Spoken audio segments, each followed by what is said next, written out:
नमस्कार दोस्तों, दृष्टि एजुकेशन पर आप सभी का स्वागत है। सभी लोग जल्दी से आ जाएं और लाइक शेयर कर दें। आज हम ईवीएस के 20 महत्वपूर्ण प्रश्नों पर चर्चा करेंगे, तो आ जाएं सभी लोग।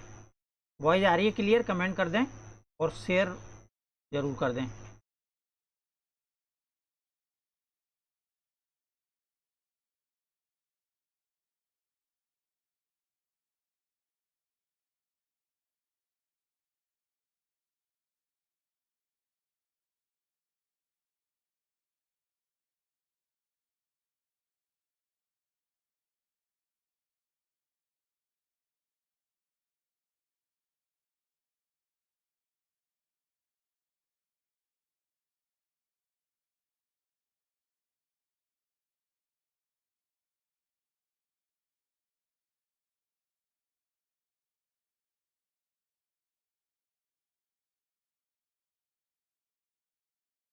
सिद्धांत चतुर्वेदी। राधे राधे सभी को। वॉइस आ रही है क्लियर? कमेंट कर दें। चलिए स्टार्ट करते हैं फिर। ठीक है, प्रश्न क्लियर दिखाई दे रहा है आप लोगों को? पहला प्रश्न है, वर्षा के पानी को भविष्य में उपयोग करने के लिए संचित डेडेस करना कहलाता है। क्या कहलाता है बताएं? वर्षा के पानी को भविष्य में उपयोग करने के लिए संचित करते हैं तो उसको क्या कहा जाता है? पहला है वर्षा के पानी को इकट्ठा करना, दूसरा है वर्षा के पानी को पंप करना, और तीसरा है वर्षा का उत्खनन, और चौथा है वर्षा के पानी का संचयन। बताएं जल्दी से क्या होगा? इसका राइट आंसर हो जाएगा आपका ऑप्शन 4, वर्षा के पानी का संचयन, रेन वाटर हार्वेस्टिंग जिसे बोलते हैं।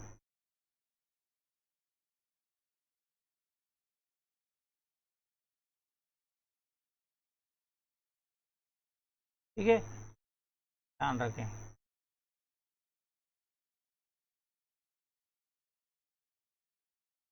नेक्स्ट क्वेश्चन है हमारा, मगरमच्छ मुख्य रूप से शिकारियों द्वारा मारे जाते हैं। मुख्य रूप से शिकार किया जाता है मगरमच्छों का, किसके लिए किया जाता है ये? पहला ऑप्शन है सींगों के लिए, दूसरा है त्वचा के लिए, तीसरा है दांतों के लिए, और चौथा है खुशबू के लिए। बताएं जल्दी से। मगरमच्छ मुख्य रूप से शिकारियों द्वारा मारे जाते हैं या शिकार किया जाता है, तो किसके लिए किया जाता है ये? सींगों का शिकार किसका किया जाता है? गैंडे का। मगरमच्छ का शिकार किया जाता है उसकी त्वचा के लिए, ध्यान रखें। कुमार अनीश। दांतों के लिए हाथी, हाथी का शिकार किया जाता है, और खुशबू के लिए कस्तूरी मृग। कस्तूरी मृग का शिकार खुशबू के लिए किया जाता है। ठीक है, दांतों के लिए हाथी का, त्वचा के लिए मगरमच्छ का, और सींगों के लिए होता है गेंडा। ठीक है, नेक्स्ट है, निम्न में से कौन सा एक स्थान केरल में है? केरल में है, कौन सा स्थान है इसमें से? पहला है वलसाड़, दूसरा है कोझिकोड, तीसरा है उडुपी, और चौथा है मालाखेड़ा। बताएं जल्दी से। निम्न में से कौन सा एक स्थान केरल में है? कमेंट करें सभी लोग।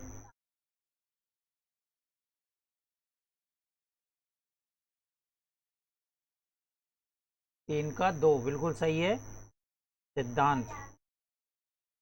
कोझिकोड कहाँ पर है? केरल में है। ठीक है, वलसाड़ गुजरात का है, उडुपी कर्नाटक, और मालाखेड़ा राजस्थान। ठीक है, ये स्थान याद रखें, कई बार पूछ लेता है एग्जाम में। चलिए नेक्स्ट है, किस जीव को भूमि की आंत कहा जाता है? किस जीव को कहा जाता है? चूहा, केंचुआ, घोंगा या सांप? भूमि की आंत।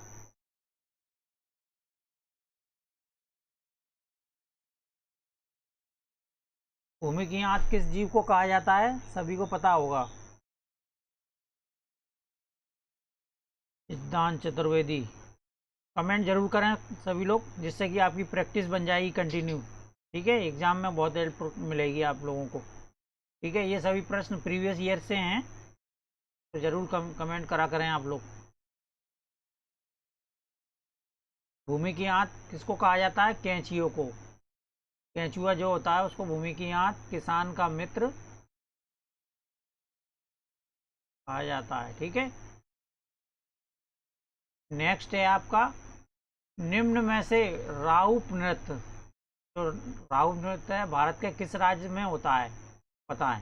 पहला है गुजरात, दूसरा है जम्मू और कश्मीर, तीसरा महाराष्ट्र और चौथा है तमिलनाडु।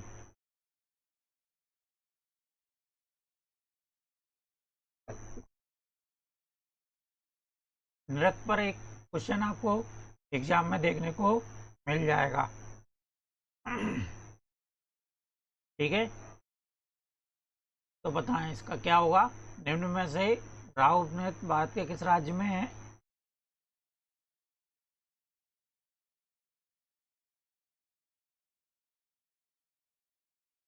जम्मू कश्मीर से संबंधित है ये। ठीक है, नेक्स्ट है, महात्मा गांधी ने नमक सत्याग्रह कहाँ शुरू किया था? नमक सत्याग्रह कहाँ शुरू किया था? डांडी, सूरत, साबरमती, पावनार। बताएं।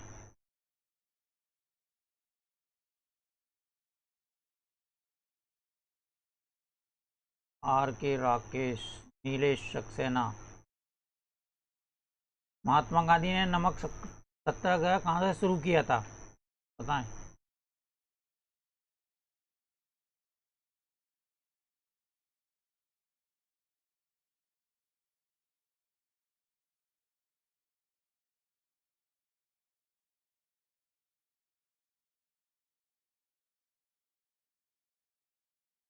साबरमती आश्रम अहमदाबाद से शुरू किया था ना, दांडी तक।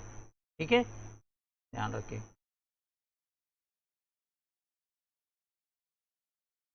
यह का हो जाएगा आपका तीसरा।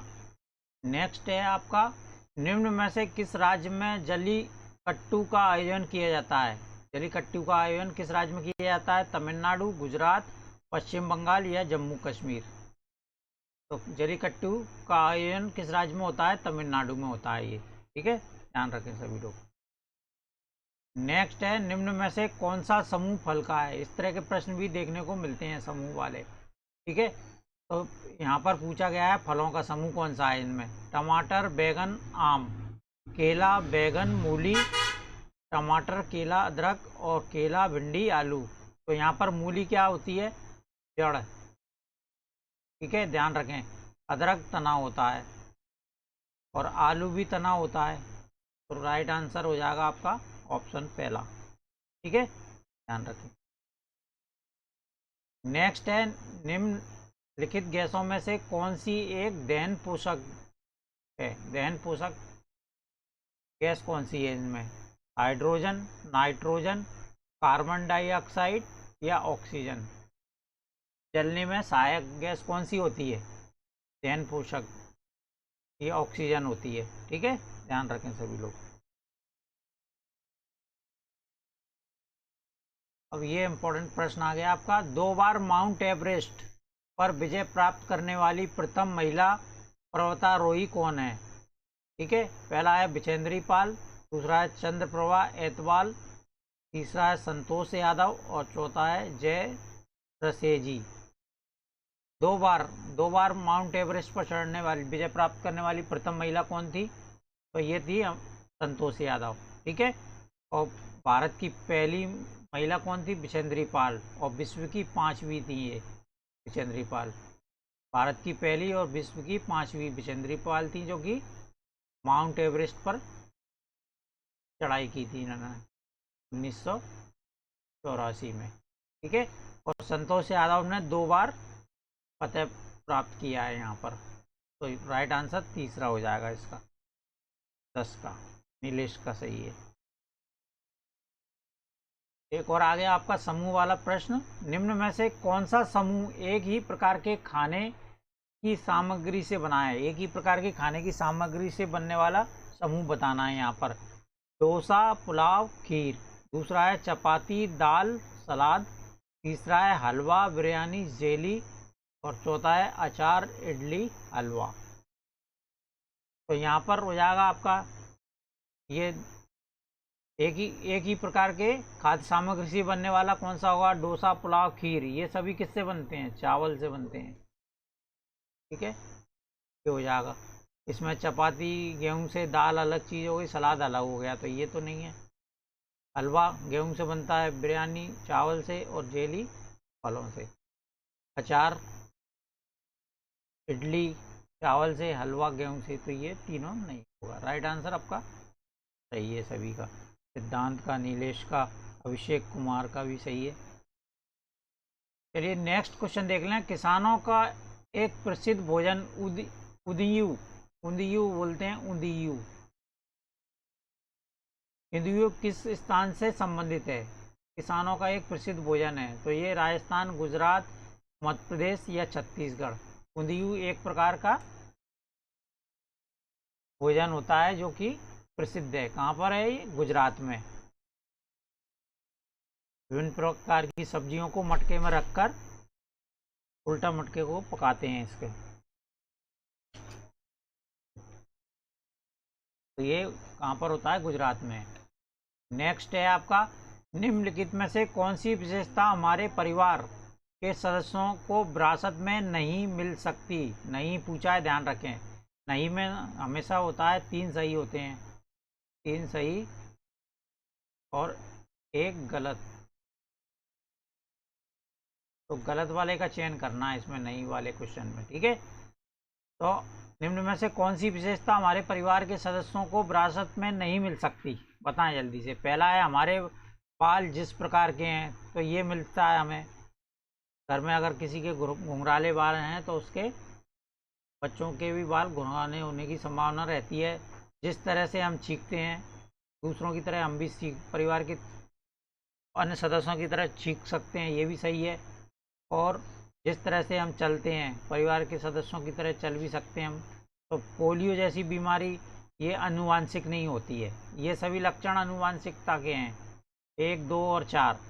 ये बीमारी किससे होती है? वायरस से होती है, पोलियो। तो राइट आंसर आपका हो जाएगा आपका तीसरा। ध्यान रखें नीलेश, बिल्कुल सही है। चलिए, निम्न में से पीवी संधू का संबंध किस खेल से है? इस तरह के एग्जाम में देखे गए हैं क्वेश्चन। ठीक है, तो एक खेल से संबंधित एक क्वेश्चन आ जाता है, तो बताएं पीवी संधू का संबंध किससे है? पहला है टेनिस, दूसरा है जिम्नास्टिक्स, तीसरा है भारोत्तोलन और चौथा है बैडमिंटन। बताएं सभी लोग, निम्न में से पीवी संधू का संबंध किस खेल से है? नीलेश का सही है, बैडमिंटन से है ये। चलिए नेक्स्ट है आपका, मधुबनी कला बनाने के लिए किस उपकरण का उपयोग किया जाता है? मधुबनी कला किस राज्य से संबंधित है? ये बिहार से, पेंटिंग है ये। और मधुबनी एक जिला भी है जो कि बिहार में है, उन्हीं के नाम पर ये मधुबनी कला या पेंटिंग पड़ा है। तो इसमें किस उपकरण का उपयोग नहीं किया जाता? यहाँ पर भी नहीं पूछा है, तो नहीं में 3 सही 1 गलत होता है, गलत का चयन करना है। ठीक है, पहला ऑप्शन हो जाएगा आपका प्राकृतिक रंग, टहनियाँ, पेंट ब्रश और माचिस की तीलियाँ। तो मधुबनी कला में बनाने के लिए किस उपकरण का उपयोग नहीं किया जाता है? पेंट ब्रश का उपयोग नहीं किया जाता है यहाँ पर। ठीक है, इसमें प्राकृतिक रंग होते हैं, टहनियाँ होती हैं और माचिस की तीलियाँ का भी प्रयोग किया जाता है। 15 का सी हो जाएगा इसका। ठीक है, चलिए नेक्स्ट है, पहेली अपनी सहेली को पौधे के रेशे से बना एक उपहार देना चाहती है, भेंट करना चाहती है। ठीक है, वह निम्नलिखित में से किसे चुनेगी? पौधे के रेशे, पौधे के रेशे से बना उपहार कौन सा होगा इनमें? जूट का थैला, ऊनी शाल, रेशमी कीड़ा, रेशमी साड़ी, सॉरी नायलॉन का दुपट्टा। रेशम के कीड़े से ही बनती है ये, इसलिए रेशमी साड़ी। ठीक है, तो यहाँ पर पौधा कौन सा है? जूट, जूट पौधा होता है। तो जूट का से बना हुआ थैला ये अपनी सहेली को देगी। ठीक है, ऊनी ऊनी शाल, ये जंतु जंतु रेशा होता है ऊनी शाल। भेड़ से बनती है। ये भी रेशमी कीड़ा भी जंतु रेशे में आता है। और नॉयलन का दुपट्टा ये होता है कृत्रिम रेशा, कृत्रिम रेशे में आ जाता है। ठीक है, ये जूट का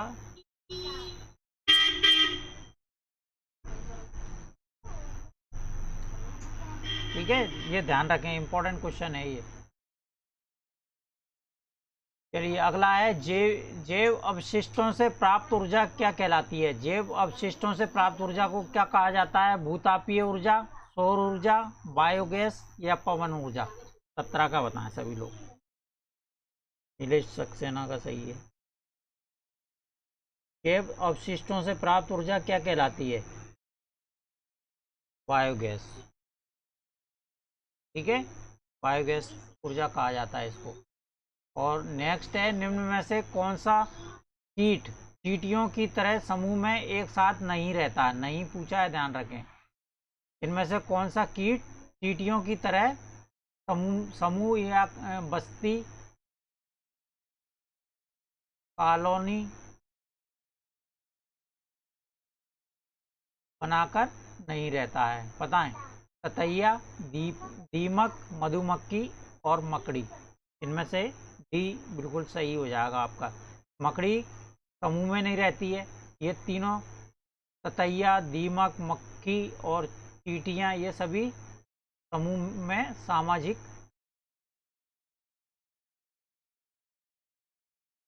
कीट होते हैं ये। ठीक है, समूह में रहने वाले। नेक्स्ट है, खादिन और जौहर जैसी जल संरक्षण विधियां किस राज्य में प्रसिद्ध हैं? खादिन और जौहर, तमिलनाडु, केरल, राजस्थान या महाराष्ट्र? बताएं जल्दी से। जल संरक्षण की विधियां हैं ये खादिन और जौहर।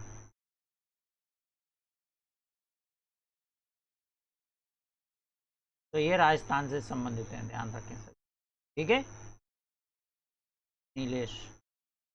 और आज का ये एक अंतिम प्रश्न है, कौन सा पक्षी बसंत गौरी की तरह पेड़ के तने में घोंसला बनाता है? बसंत गौरी पेड़ के तने में घोंसला बनाती है, ये क्वेश्चन तो ये इंपॉर्टेंट है। ठीक है, कौन सा पक्षी है जो पेड़ के तने में घोंसला बनाता है? तो एक बसंत गौरी है। और बसंत गौरी की तरह ही पेड़ में घोंसला बनाने वाला कौन सा होगा? वुडपेकर, सनबर्ड, बीबर या बारबेट? बताएं सभी लोग। सिद्धांत चतुर्वेदी का सही है, मोनी यादव को सही है। 20 का बताएं, कौन सा पक्षी बसंत गौरी की तरह पेड़ के तने में घोंसला बनाता है? तो ये वुडपेकर होता है। ठीक है, कठफोड़वा जिसे बोलते हैं, कठफोड़वा। ठीक है, ध्यान रखें। तो आज के लिए इतना ही, कल फिर मिलेंगे 9 PM पर। ठीक है, डेली।